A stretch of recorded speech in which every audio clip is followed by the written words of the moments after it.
Hello hi good morning. तो आज के वीडियो में दोस्तों मेरा वीडियो नहीं आ रहा है, but don't worry at all. आपके स्टडी मटेरियल आपके स्क्रीन पर होना चाहिए, वो तो है ही, आपके पास भी होना चाहिए। और साथ में हम लोग जो है क्वेश्चन आंसर्स करते हैं। एक आप जो है रफ नोटबुक निकाल सकते हैं, मेरे साथ क्वेश्चन के आंसर्स कर सकते हैं, क्योंकि मैं खुद सॉल्व कराने वाला हूँ आपको एक एक क्वेश्चन, और हम एक एक चीज़ पे डिस्कशन करेंगे। तो लेट्स से यहाँ पर कैश फ्लो स्टेटमेंट का चैप्टर आ रहा है, चैप्टर नंबर 4 यूनिट नंबर 2। और इसमें काफ़ी चीज़ें मैंने आपको बता दी है, सिर्फ क्वेश्चन आंसर्स कराने हैं। तो जैसे फॉर एग्जांपल यहाँ पर एक एक्सट्रैक्ट दे रखा है बैलेंस शीट का। You are required to show the related items in cash flow statement if discount on issue of debentures amounting to 10,000 has been written off during the year.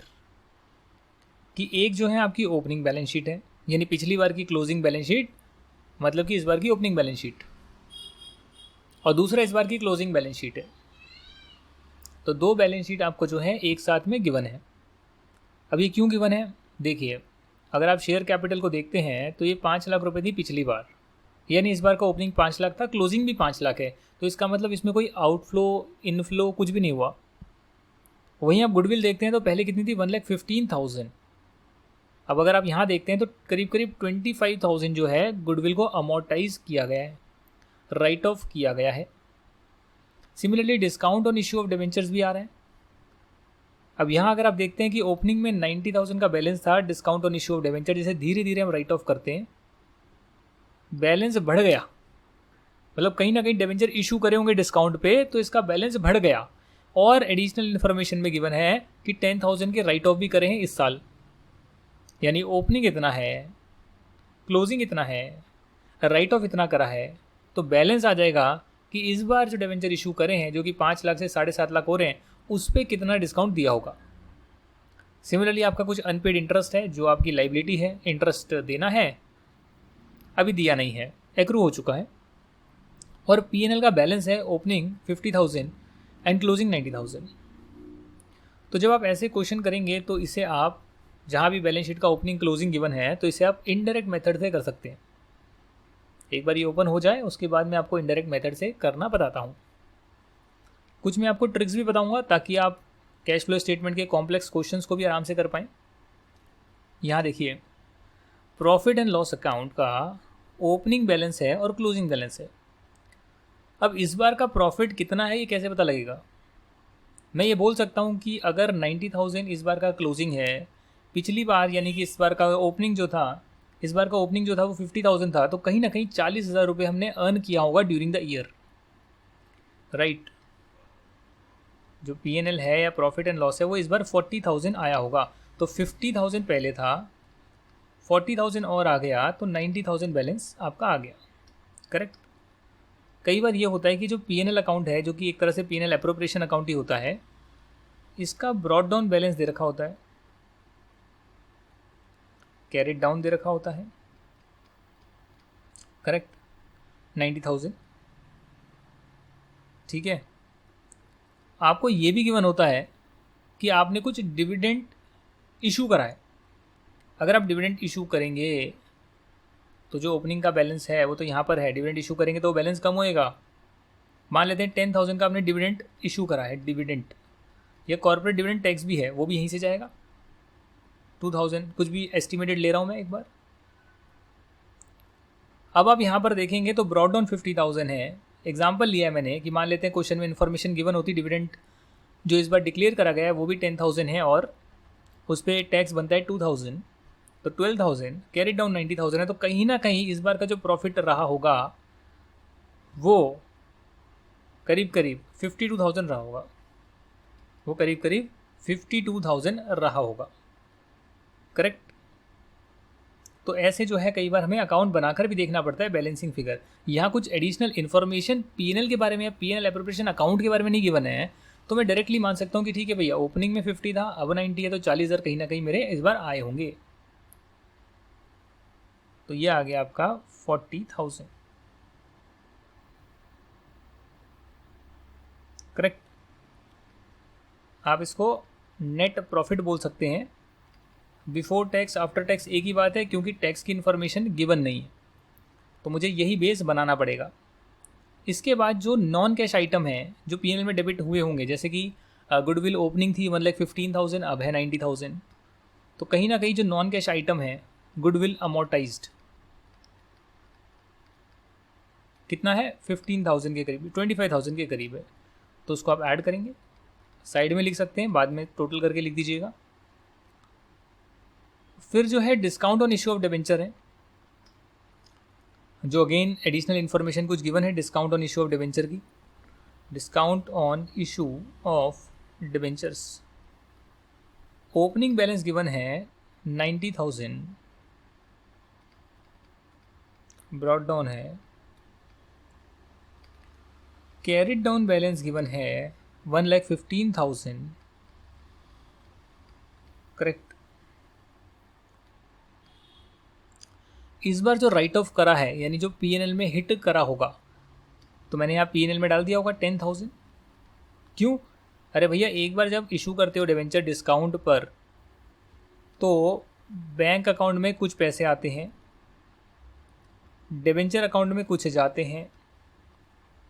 Debenture account में balance ज़्यादा होता है face value का, पैसे आते कम है। क्यों? क्योंकि आपने डिस्काउंट दे दिया है। ये डिस्काउंट जो है डेबिट बैलेंस जो यहाँ आता है बैलेंसिंग फिगर, इसे आप धीरे धीरे अमोर्टाइज करते हैं during the life of the debenture, तो वो बैलेंस को धीरे धीरे अमोर्टाइज किया जा रहा है और 10,000 किया भी है।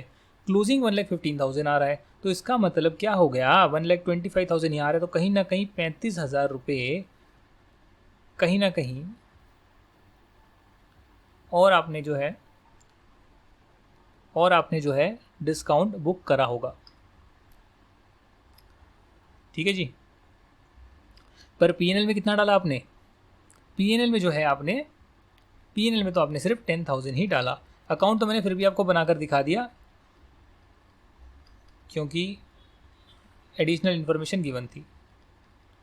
Discount on issue of debentures 10,000 written off PNL का हो गया, discount on issue of debenture हो गया। इसके बाद सबसे इंपॉर्टेंट पॉइंट अपनी कॉपी में नोट डाउन करिएगा, important point, there are some hidden information in the question which is not given anywhere. For example यहाँ पर डिबेंचर्स गिवन है 5 लाख के ओपनिंग में और क्लोजिंग है 7.5 लाख। तो इसमें मैं एज्यूम क्या करूँ? बताइए इसमें मैं एज्यूम क्या करूँ कि भैया ये जो मेरे 2.5 लाख रुपए के डिबेंचर्स हैं ये मैंने कब इशू करे होंगे। अगर आप इसकी एजम्पशन मान रहे हैं भैया मैंने फर्स्ट डे को ही कर दिए होंगे तो इसका इंटरेस्ट बनेगा। अगर आप मान रहे हैं कि नहीं ये तो मैंने क्लोजिंग पर इशू करे होंगे 2.5 लाख रुपए 31 मार्च को इशू करे होंगे 2022 को, तो इसका इंटरेस्ट नेक्स्ट ईयर देना होगा। तो आप दोनों में से कोई भी एजम्पशन मान सकते हैं, वो नोट लिख कर आएंगे। बट कहीं भी गिवन नहीं है इसका इन्फॉर्मेशन, तो आप ये मानेंगे कि पीएनएल में इसको डेबिट करने के बाद ही पीएनएल का बैलेंस आया होगा। तो 15% आप कैलकुलेट करें, 10% और 15% आएगा 75,000 ओपनिंग का करें या फिर आप क्लोजिंग का भी कर सकते हैं, नोट डालकर आएँ। इंटरेस्ट ऑन डिबेंचर ये वैसे तो कैश में पेमेंट करी होगी पर ये एक नॉन ऑपरेटिंग आइटम है, इसे हम फाइनेंसिंग एक्टिविटी में फिर माइनस कर लेंगे। तो ये जो हिडन इन्फॉर्मेशन है ना, ये जो हिडन इन्फॉर्मेशन है आप ऐड तो कर रहे हैं, उसको कहीं ना कहीं दोबारा बाद में माइनस कर लेंगे, तो इसका नेट इम्पैक्ट कुछ नहीं आएगा। ठीक है जी, यहाँ ऐड हो गया बाद में माइनस हो जाएगा, तो आपका जो है net cash from operating activities आ जाएगा। इसका टोटल कर लें आप तो करीब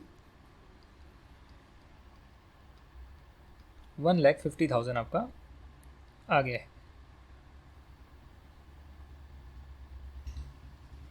राइट 1,50,000 आपका आ गया है। अब है cash flow from financing activity. चलो ये तो मैंने यहाँ ओपन कर ही लिया,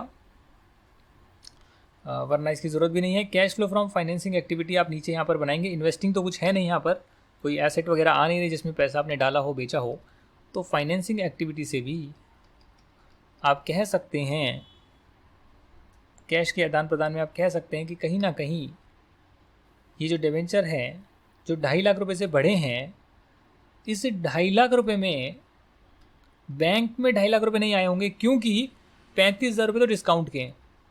तो 2.5 लाख से आप बढ़ा रहे हैं फेस वैल्यू को, यहाँ पर 2.5 लाख से बढ़ा रहे हैं।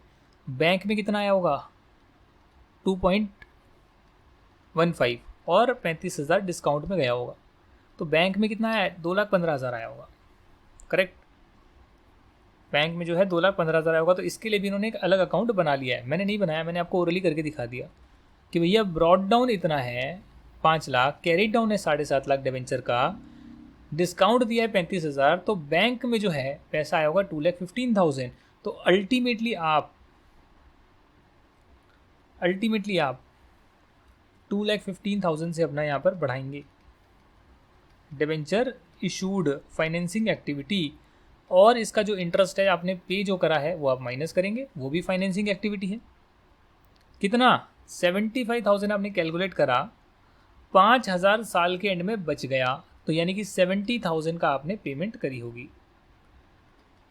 तो ये आपका जो है ये आपका 2.15 लाख है जी, अभी तो हमने कैलकुलेट करा था यहाँ पर 2.15 लाख, ये बैंक में आया ना, तो ये आपने यहाँ पर डाल दिया डिवेंचर इशूड, और 70,000 का इंटरेस्ट पे भी करा है, तो वो माइनस कर लीजिए आप। 2,15,000 में आप 70,000 माइनस कर लीजिए। मैं यहीं पे कैलकुलेट कर रहा हूँ, आप उसको अलग से कैलकुलेट करिएगा। अब 21 में 7 जाएगा तो कितना होगा, बचेगा 14, तो 1,45,000 आ गया आपका cash flow from financing activity. यहाँ पर लाइन डालकर लिखिए कैसे, cash flow from financing activity. ये आपका पहला क्वेश्चन हो गया है। क्वेश्चन नंबर 2 डायरेक्ट मेथड है, सीधा सीधा करना है आपको। इलस्ट्रेशन नंबर 3 करा रहा हूँ मैं आपको। Summary of cash account given है। अब कैश अकाउंट का मतलब कि कैश परचेज इतनी ही करिए, डायरेक्ट गिवन है, एडजस्टमेंट करने की ज़रूरत नहीं है। इनडायरेक्ट मेथड में एडजस्टमेंट करते हैं। पहले यहाँ पर लेते हैं नेट प्रॉफिट, जिसमें सेल्स ऑलरेडी इंक्लूडेड है, परचेज ऑलरेडी इंक्लूडेड है, उसमें सिर्फ एडजस्ट करते हैं। ठीक है भैया, डेटर में ओपनिंग कितना था, क्लोजिंग कितना था, ओपनिंग से कितना मूवमेंट हुआ उतना एडजस्टमेंट और कर देते हैं, तो कैश पता लग जाएगा कितना है। यहाँ पर हम क्या कर रहे हैं डायरेक्ट मेथड में डायरेक्ट ऑपरेटिंग एक्टिविटी में क्या आएगा जी, कैश सेल्स। तो आप सीधा ऑपरेटिंग एक्टिविटी में सीधा डालिए कैश सेल्स, खत्म। उसके बाद क्या आएगा, और कुछ आपने करा है सेल्स वगैरह, नहीं जी, कैश सेल्स आपका इतना ही है। ठीक है, पुराना कुछ ट्रेड रिसीवेबल था, क्रेडिट पर बेचा होगा, उसके पैसे इस बार आ गए। कैश कितना आया, मुझे तो कैश से मतलब है 1,75,000 और ऐड कर दो जी। ठीक है, ट्रेड कमीशन मुझे मिली है, कैश अकाउंट में डेबिट हुआ है तो ट्रेड कमीशन मुझे मिली है। ट्रेड मतलब ऑपरेटिंग, नाम से ही पता लग रहा है, तो ऑपरेटिंग में डाल दो भैया। ठीक है जी, सेल ऑफ इन्वेस्टमेंट कहाँ जाएगा, इन्वेस्टिंग में जाएगा। कैश परचेज कहाँ जाएगा, ऑपरेटिंग में जाएगा, माइनस करो जी कैश परचेज 1,20,000। ट्रेड पेबल कहाँ जाएगा, ऑपरेटिंग में जाएगा, पेमेंट करी है, माइनस कर दो। और जो खर्चे हैं ऑफिस के, सेलिंग एक्सपेंस सारा ऑपरेटिंग है, माइनस कर दो। इनकम टैक्स पे करा है, माइनस कर दो। तो ये आपका आ गया net cash flow from operating activities. Sir बाकी क्यों नहीं किया, अरे भैया बाकी आपने यहाँ पर इन्वेस्टमेंट वाला, फाइनेंसिंग वाला इसलिए नहीं करा क्योंकि इसमें सिर्फ ऑपरेटिंग एक्टिविटी से ही मांगा था, वो भी डायरेक्ट मेथड से मांगा था, और यहाँ लगेगा भी डायरेक्ट मेथड क्योंकि P&L तो गिवन नहीं है, बैलेंस शीट तो गिवन नहीं है।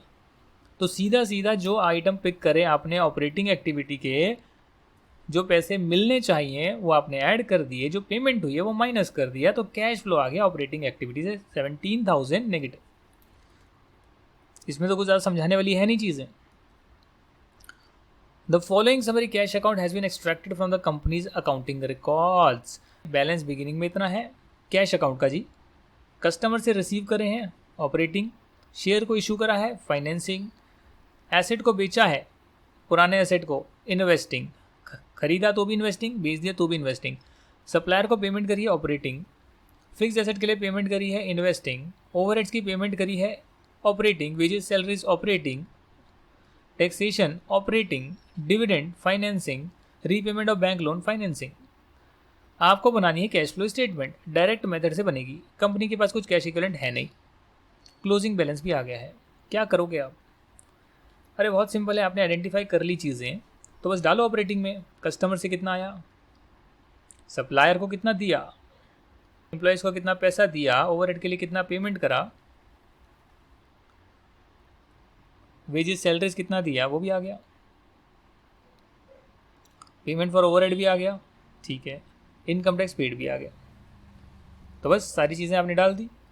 उसके बाद आपने ये डाल दिया इशू ऑफ शेयर्स फाइनेंसिंग में डाल दो। एक एक लाइन बाय लाइन चल लेते हैं। इशू ऑफ शेयर्स फाइनेंसिंग में डाल दो लाइन बाय लाइन, ताकि सारे आइटम कवर हो जाएं। Sale of fixed asset investing में डाल दो। Sale of fixed asset investing में डाल दो। पॉजिटिव बैलेंस बेचा है तो पेमेंट टू सप्लायर हो गया। Payment for fixed asset 230 payment करी है, नेगेटिव करो भैया, पैसे गए हैं। पेमेंट फॉर ओवरहेड्स हो गया, वेजेस हो गया, टैक्सेशन हो गया। डिविडेंड पेमेंट करी है जी, माइनस करो। Financing dividend paid. Bank loan repay करा 250 250,000 माइनस करो फाइनेंसिंग। सारी चीज़ें कवर हो गई, टोटल मार दो। ये आपका इन्वेस्टिंग का आ गया और ये फाइनेंसिंग का आ गया। नेट इंक्रीज डिक्रीज इतना हुआ है, ओपनिंग में इतना बैलेंस था कैश का, तो क्लोजिंग इतना ही होगा। यानी कैश फ्लो स्टेटमेंट कह लो या कैश अकाउंट बोल लो, कैश अकाउंट को ही नीचे लिखा है पर 3 एक्टिविटीज़ में लिख दिया, तो इसको बोलते हैं cash flow statement. Cash flow statement आपका बैंक और कैश अकाउंट से बन सकती है, क्या आपको पता है? पर उसमें आइडेंटिफाई कौन करेगा कौन सी ऑपरेटिंग है कौन सी इन्वेस्टिंग है? That is the biggest issue. Now comes illustration number 5। ये थोड़ी सी बड़ी इलस्ट्रेशन है और ये भी डायरेक्ट मेथड से करवाई हुई है। ये आपकी आ रही इलस्ट्रेशन नंबर 5 डायरेक्ट मेथड से करनी है। तो एक काम करते हैं, इसको हम वन नोट पर सॉल्व करते हैं डायरेक्ट मेथड से। Cash flow statement, direct method, और डायरेक्ट मेथड भी जो भी ईयर है वो भी आप यहाँ लिख देंगे। ऐसे कर कर लाइन डालिएगा। Particulars amount. अब इसमें मैं क्या करूँगा, मुझे पता है डायरेक्ट मेथड है तो कोई प्रॉफिट से स्टार्ट नहीं करना है, सीधा ऑपरेटिंग एक्टिविटी से कैश फ्लो कितना है, थोड़ी सी जगह छोड़ दूंगा। इन्वेस्टिंग से कितना है, थोड़ी सी जगह छोड़ दूंगा। फाइनेंसिंग से कितना है, थोड़ी सी जगह छोड़ दूंगा। ऐसे कर कर इसको बना लूँगा। कंपनी कैश पर ही सामान बेचती है, ओके। अगर कंपनी का ग्रॉस प्रॉफिट 30% है जो कि है 3,82,500, तो सेल्स कितनी होगी क्या बता सकते हैं? एक्स सेल्स है, उसका 30% जो है वो कितना है? 3,82,500। तो एक बार इसे करके देखते हैं। 3,82,500 डिवाइड बाय 0.30 तो आएगा 12,75,000 जो है सेल्स है। और सारी की सारी सेल्स कैश में होती है, तो मैं लिख सकता हूँ सेल्स जो हुई है, कैश रिसीव फ्रॉम सेल्स भी कर सकते हो, 12,75,000। वैसे यहाँ भी लिख सकते हो, यहाँ भी लिख सकते हो, और बाद में टोटल साइड में भी लिख सकते हो, आपकी मर्ज़ी है। ओपनिंग और क्लोजिंग का डिफरेंस दे रखा है और कुछ नहीं गिवन है। तो भैया ये इनडायरेक्ट मेथड नहीं है जहाँ पर आपको ओपनिंग क्लोजिंग का डिफरेंस एडजस्ट करना पड़े, ये आपका डायरेक्ट मेथड है। और डायरेक्ट मेथड में आप सीधा सीधा जो कैश की पेमेंट हुई है, कैश और बैंक की पेमेंट हुई है, वो सीधा पेमेंट आप डालते हैं। जैसे कि वेजेस पेड कितनी है, 4,92,500, तो वेजेस कितनी हो गई? 4,92,500। क्या हो गया? नेगेटिव डाल दीजिए। ऑफिस सेलिंग एक्सपेंसेस पेड हैं 75,000, तो डाल दीजिए।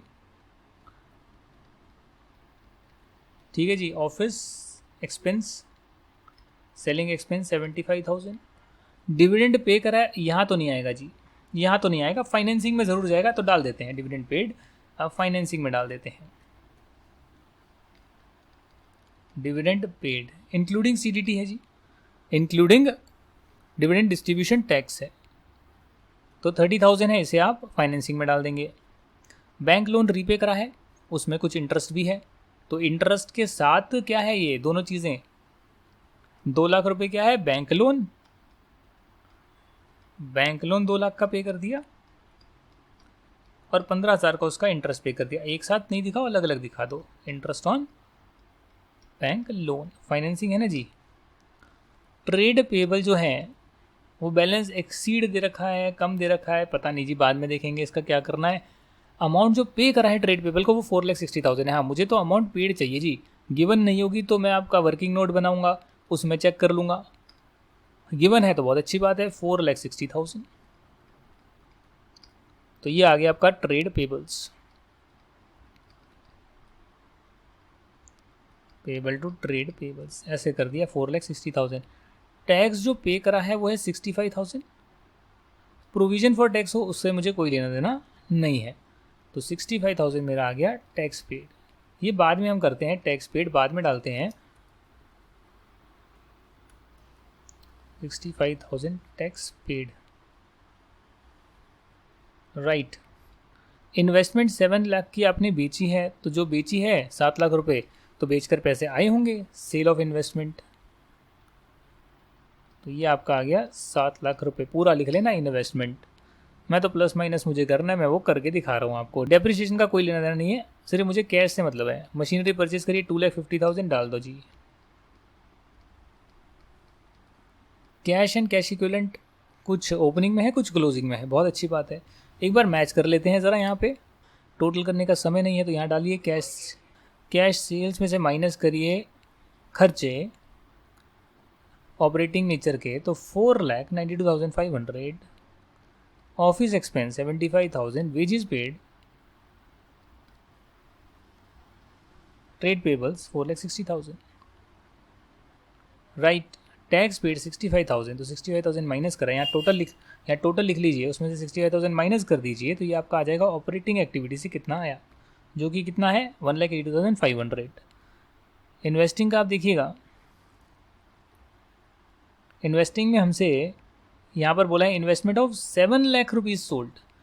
तो ये एक जो है क्लिक करने वाली बात है, जानबूझ के मिस्टेक करी है कि 7 लाख में नहीं बेची, 7 लाख वाली इन्वेस्टमेंट बेची है और 20,000 के प्रॉफिट पर बेची है, तो ये 7.2 लाख हो जाएगा कि एक्चुअली में बेची कितने पर। तो ये 7 लाख नहीं आएगा जी।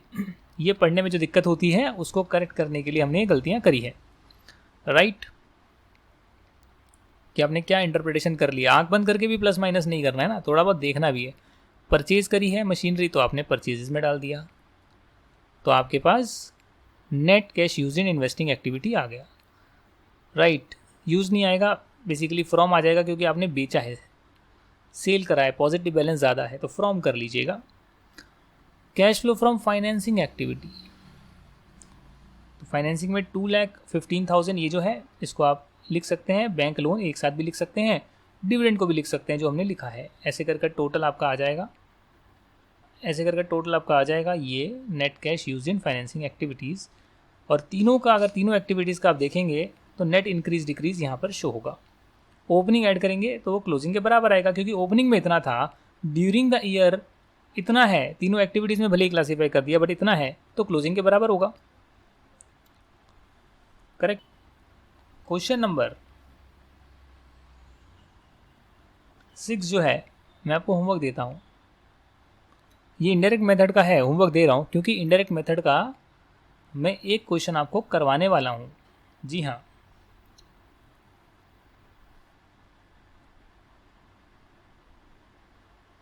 जिसमें बहुत सारी चीज़ें गिवन होगी, वो वाला कराने वाला हूँ। तो ये डायरेक्ट मेथड का आ रहा है, इलस्ट्रेशन नंबर 9 होमवर्क। ये जो है इलस्ट्रेशन नंबर 7, ये मैं आपको कराऊंगा।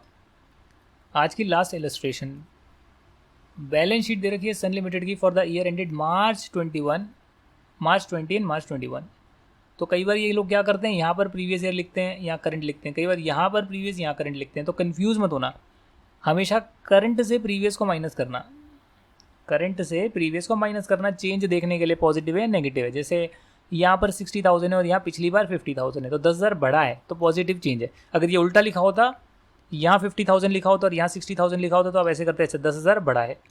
तो हमेशा क्या करोगे आप, करंट में पिछली बार से क्या चेंज आया वो देखना है। तो करंट ये है, तो P&L का बैलेंस देखोगे तो 1,000 रुपये बढ़ाइए। Trade payable, taxation, dividend payable, ये चेंज आ रहा है, ओपनिंग क्लोजिंग। फिर कुछ फिक्स्ड एसेट्स हैं, इन्वेस्टमेंट है, तो 1,000 रुपये बढ़ी है, खरीदी होगी। Inventory, trade receivable, bank and cash balance. Profit and loss की दे रखा है। प्रॉफिट एंड लॉस क्या है, प्रॉफिट बिफोर टैक्स गिवन है, टैक्स गिवन है, प्रॉफिट आफ्टर टैक्स गिवन है, डिविडेंड्स गिवन है, रिटेन्ड प्रॉफिट गिवन है। तो अगर आप ये देखेंगे, रिटेन्ड प्रॉफिट जो 1,000 रुपये हैं, जो P&L अप्रोप्रिएशन करने के बाद आए हैं, उसका इम्पैक्ट एक्चुअली में P&L में जाता है कि 4,000 से 5,000 हुआ है। इसका मतलब ये नहीं प्रॉफिट 1,000 रुपये है, प्रॉफिट कितना है 4,500 रुपये। तो आप स्टार्ट जब करेंगे प्रॉफिट बिफोर टैक्स से, कैश फ्लो स्टेटमेंट बनाना, तो आप क्या करेंगे, सबसे पहले यहाँ आप लिखेंगे प्रॉफिट बिफोर टैक्स, और ये आएगा नेट प्रॉफिट, आप कह सकते हैं ये आएगा 4500। यहाँ भी लिख सकते हैं मेन कॉलम में, वो आप देख लीजिएगा, बाकी चीज़ों को एडजस्ट कर सकते हैं। अब इसमें आप क्या नॉन कैश आइटम को प्लस माइनस करेंगे जी, प्रॉफिट बिफोर टैक्स जो आया, इसमें क्या नॉन कैश आइटम या नॉन आप कह सकते हैं नॉन कैश आइटम या नॉन ऑपरेटिंग नेचर के जो हैं उसे ऐड करेंगे आप। तो यहाँ इन्फॉर्मेशन गिवन है, फर्दर इन्फॉर्मेशन की डेप्रिसिएशन जो है वो इतना है जी, 3500 हो गया, तो 3500 रुपये को ऐड करना पड़ेगा, right. Similarly profit on disposal हुआ है, तो प्रॉफिट से P&L बढ़ा होगा, प्रॉफिट बढ़ा होगा, उसे माइनस करोगे, तो ये क्या हो जाएगा आपका profit on sale of asset, minus कर दो, 3500 से डेप्रिसिएशन बढ़ा दो। नॉन कैश है, ठीक है, ये तो कैश है ना प्रॉफिट, हाँ जी, बट नॉन ऑपरेटिंग है, बाद में इसको एडजस्ट कर देंगे। और बताइए सर, और क्या बताएं, जो एडजस्टमेंट हमने करी है वो एडजस्टमेंट कर कर operating profit before working capital change आ रहा है 7300। तो ऑपरेटिंग प्रॉफिट लिखा मुझसे जाता नहीं, बिफोर वर्किंग कैपिटल चेंजेस, तो बुक से रेफर कर लेना। ये कितना होगा, एडजस्टमेंट कर लेते हैं एक बार, 8000 में से 700 हटाओगे तो 7400 आएगा, 300 आएगा, ठीक है, यही आ रहा है, चलो ठीक है। अब इसके बाद हम क्या करते हैं जी, हमने कहा कि जो ये प्रॉफिट था इसमें जो सेल्स थी वो सब हमने ले ली, बट वो तो एक्रूअल पर थी ना सर, परचेज भी एक्रूअल पर थी, तो कहीं ना कहीं एडजस्टमेंट करनी बनती है चेंज इन वर्किंग कैपिटल की। कि चलिए हम मान लेते हैं कि पूरी की पूरी जो आपकी सेल्स है वो कैश पर है, जब मैं देखता हूँ कि ट्रेड रिसीवेबल 6000 से 8000 हो रहे हैं, तो कहीं ना कहीं मुझे लगता है कि जो भी सेल्स मेरी रही होगी उसके पैसे आ गए होंगे, बट 2000 कम आए होंगे, तभी मेरे ट्रेड रिसीवेबल 2000 से बढ़े हैं। तो इसलिए मुझे एडजस्टमेंट करनी पड़ती है कि 2000 जो है मेरी कहीं ना कहीं ब्लॉकेज है ट्रेड रिसीवेबल की वजह से, चेंज इन ट्रेड रिसीवेबल की वजह से। सिमिलरली आप ट्रेड पेबल का देखेंगे, ट्रेड पेबल बढ़ने का मतलब अच्छी बात है, आपने सामने वाले का पैसा नहीं दिया। और इन्वेंट्री का कितना चेंज हुआ है वो भी आप देख लीजिए, 3000, ब्लॉकेज बड़ी है जी, बड़ी है, 3000 और ब्लॉक करा है। तो इन तीन की एडजस्टमेंट के बाद 2000, 3000, 1500, तो 2000, 3000, 1500 तीनों की एडजस्टमेंट के बाद आएगा, अगर आप ऐड करेंगे तीनों की एडजस्टमेंट के बाद आपको करना क्या है कि ये जो टैक्सेशन है, ये टैक्सेशन का आपने सिर्फ प्रोविज़न बनाया है, it doesn't mean you have paid the taxes, नहीं सर। अगर आप यहाँ देखते हैं टैक्सेशन, तो यहाँ आप देख सकते हैं ओपनिंग कितना है, यहाँ बनाकर दिखा रहा हूँ, प्रोविज़न फॉर टैक्सेशन का अकाउंट है, प्रोविज़न का ओपनिंग बैलेंस कितना है, 1000 रुपये, ये हो गया ब्रॉड डाउन 1000 रुपये, कैरिड डाउन है 2000 रुपये, राइट। यहाँ दे रखा है 1500 का प्रोविज़न और बना है, तो बनेगा तो बढ़ेगा P&L से। अच्छा, ये कहीं ना कहीं 1500 है कैरिड डाउन, 2000 कहाँ से ले लिया मैंने, ये 1500 है, तो ये अगर 2500 है, 2500 में से 1500 बच ही गया है, तो 1000 रुपये कहीं ना कहीं आपने पे करा होगा, तो 1000 रुपये आप यहाँ माइनस कर लीजिए टैक्स के नाम के, कि भैया पेड लिखना है, प्रोविज़न कितने का बनाया नहीं लिखना, पेड है कितना वो लिखना है, तो उसे कैलकुलेट करना पड़ेगा, क्वेश्चन में गिवन नहीं है तो, और क्वेश्चन साइलेंट है तो मान लेना जो ओपनिंग है वो पे कर दिया होगा और जो क्लोजिंग है वो सिर्फ बनाया होगा। ये एजम्पशन लेते हैं डिविडेंड के केस में, टैक्स के केस में, सबके केस में। तो 1000 रुपये और माइनस कर दीजिए, आपका आ जाएगा cash flow from operating activities. तो यहाँ तक का पूरा काम जाम है, उसके बाद तो कोई दिक्कत ही नहीं है, कोई दिक्कत ही नहीं है। उसके बाद आपने बेचा, तो 1700 रुपये में बेचा आपने व्हीकल, तो 1700 रुपये क्या हो गया, आपकी सेल की प्रोसीड आ गई है, ठीक है ना, कोई नुकसान नहीं है इसमें। दूसरा, फिक्स्ड एसेट जो है रिटर्न डाउन वैल्यू पर आ रहा है, यानी डेप्रिसिएशन माइनस करने के बाद वैल्यू आ रही है। तो अगर ये 10,000 से 10,000 है, इसका मतलब कोई चेंज नहीं है। फिक्सचर जो है 11 से 17 हो गए, 11,000 थे मेरे फर्नीचर, मैं यहाँ अकाउंट बनाकर दिखा रहा हूँ, फर्नीचर अकाउंट, तो यहाँ ब्रॉड डाउन आएगा 11,000, ब्रॉड डाउन लिखिए 11,000, कैरी डाउन आएगा 17,000, ब्रॉड डाउन है 11,000, कैरी डाउन है 17,000, डेप्रिसिएशन लगाया 1,000, तो बैलेंस क्या है? डिस्पोज तो कुछ करा नहीं, तो बैलेंस क्या है? सोचिए, बैलेंस 7,000 क्या है? कहीं ना कहीं परचेज करा होगा,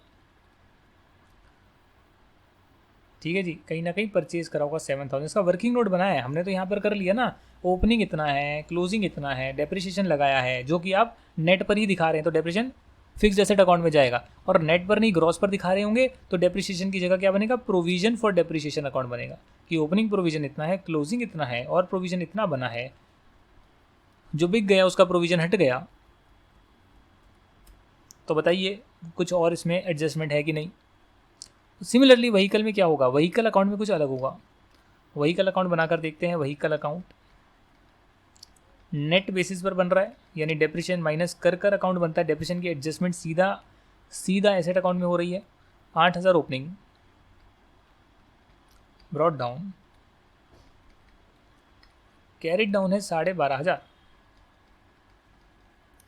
राइट, ओपनिंग है 8,000, कैरिड डाउन है 12,500, आपने डिस्पोज कर दिया, उसे भी देखेंगे, बट इस बार का डेप्रिसिएशन था 2,500, तो 2,500 आपने किया डेप्रिशिएट, ओके, वैल्यू कम कर दी ना जी क्रेडिट करके। आपने डिस्पोज करा, जो डिस्पोज करा उसकी वैल्यू 1,000 रुपये थी, करेक्ट, और आपने डिस्पोज कितने रुपए में करा? डिस्पोज आपने करा 1,700 पर, तो यहाँ बैंक में तो 1,700 डालेंगे, बट क्योंकि इसकी वैल्यू 1,000 रुपये थी, तो यहाँ कहीं ना कहीं वो 1,000 रुपये आ रहे थे जो आपने 1,700 में बेच दिए, तो 700 रुपये जो है वो आपका प्रॉफिट हो गया, प्रॉफिट ऑन सेल, राइट, तो ये 700 आ गया।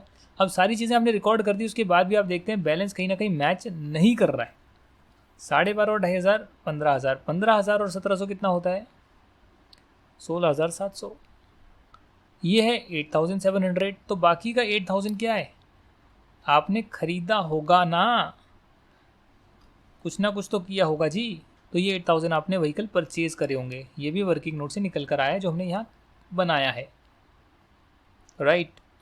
जैसे ही आपको यहाँ मिलती है इन्फॉर्मेशन, एडिशनल इन्फॉर्मेशन, समझ जाओ कि अकाउंट बनाकर चेक करना है मिसिंग फिगर क्या है, और इस प्रकार जो है आपका इन्वेस्टिंग एक्टिविटी का कैश यूज्ड आ गया है। अब जब आप फाइनेंसिंग की बात करेंगे तो उसमें डिविडेंड आएगा ही आएगा, ये तो डिक्लेयर करा है, पे नहीं करा सर। डिविडेंड पेबल कितना है? अकाउंट बनाइए फिर से, डिविडेंड पेबल है 1,000 रुपये ओपनिंग का, हाँ जी। कैरी डाउन क्या है? 2,000,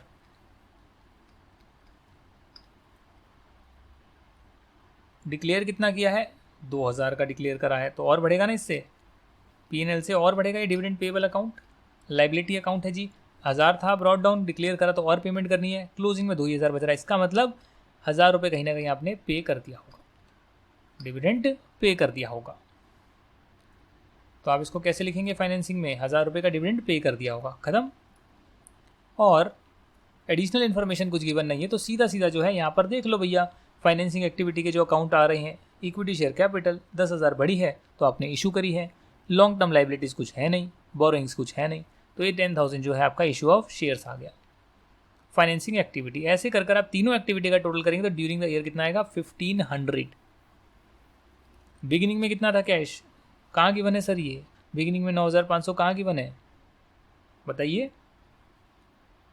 कहाँ पर है जी? ये देखिए, short term investment, bank and cash, हम दिखाते हैं कैश एंड कैश इक्विवेलेंट जिसमें शॉर्ट टर्म इन्वेस्टमेंट भी आती है, तो ये कितना हो गया? 9,500, क्लोजिंग कितना हो गया? 8,000, तो 9,500 चेंज है 1,500 का, क्लोजिंग आया 8,000। इसको आपने अलग से भी शो करा है कि भैया कैश एंड बैंक में क्या क्या आ रहा है, शॉर्ट टर्म इन्वेस्टमेंट इतनी आ रही है और कैश एंड कैश इक्विवेलेंट इतनी आ रही है, समझे आप? वर्किंग नोट भी बनाना है प्रॉपर, जिसका एडिशनल नोट आया है, एडिशनल इन्फॉर्मेशन है, उसके वर्किंग नोट भी बनाने। इसके बाद 2 क्वेश्चन जो है वो हम नेक्स्ट क्लास में करेंगे। इलस्ट्रेशन नंबर 8 9 होमवर्क है और 10 ये देखिए दोनों मेथड से करने का बताया गया है। 10 और 12 तो 3 इलस्ट्रेशन करके दिखानी है आपको। तो 2 मैं सॉल्व करूँगा, एक आपको वैसे ही ओरली कराएंगे, राइट, और एक होमवर्क में दे देंगे। इस प्रकार आपका कैश फ्लो स्टेटमेंट जो है काफ़ी हद तक डिस्कस हो जाएगा। चलिए फिर, thank you so much for watching this video. जय हिंद एंड बाय बाय।